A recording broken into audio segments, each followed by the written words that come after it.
Well, dairy producers are among the agricultural groups calling on Congress to address immigrant farm worker reform. It was a topic during a hearing this week in the Senate Judiciary Committee. Farmers made their case for year-round access to the H-2A visa program to address a labor shortage. Bjerga with the National Milk Producers Federation joins us now for an update. Alan, as always, thanks for your time today. So I understand dairy was represented on the Hill during this hearing. What was the message to lawmakers? Yeah, this hearing focused on immigration policy and featured a dairy farmer, or unfortunately former dairy farmer, Linnea Kustra, Illinois dairy farmer who actually left the industry in part because the labor situation is so uncertain. You know, there are workers on her farm that had been there for years, for decades. But knowing the climate on immigration situations and the uncertainty that farmers across the country face, it was a real challenge for her as a dairy farmer, and it remains a challenge for thousands of dairy farmers across the country who have to deal with some of the uncertainties of the workforce and specifically some of the challenges faced by dairy. If you would, tell us about the impact that the labor shortage has on the dairy industry, especially these days.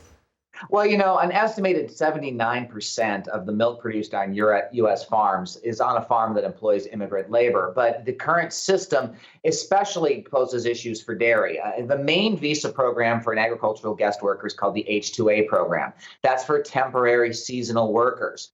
Dairy doesn't work that way. You know, milk is produced 7 days a week, 365 days a year.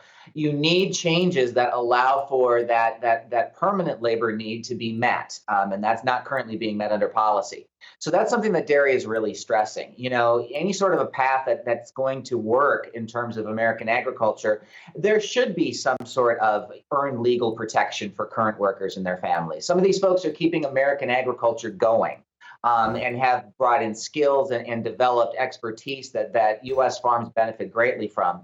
But you also need the agricultural guest worker visa programs to work so that dairy and the other year-round industries can use it to supplement domestic workforces in the future. You can't simply, you know, create a path where current workers are protected, but you still have the straitjacket of policies that don't work. So that was very much a message that was brought forth at this hearing, and it's something that we hope is heard loud and wide on Capitol Hill as it considers legislation.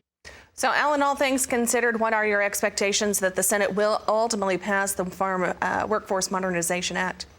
Well, we're hopeful that legislation will pass the Senate, and we're frankly hoping that there are revisions made to the Farm Workforce Modernization Act. You know, we got behind this legislation because it includes some solutions to dairy's needs, but we understand that it's not perfect. We didn't want the perfect to be the enemy of the good. What we're hoping is that this establishes momentum so that the Senate can pass its own package, listen to agricultural constituencies, craft an improved solution, and then get that through Congress so that we can get some certainty in our agricultural workforces. And the farms that are dealing with the same problems that Linnea Kustra's farm were dealing with in Illinois won't be facing these issues in the future. All right. Well, Alan, as always, thank you very much for your insight here today. Alan Bjerga, he's with the National Milk Producers Federation, connecting with us today out of Washington, D.C. Go online to NMPF.org. Thank you, Alan.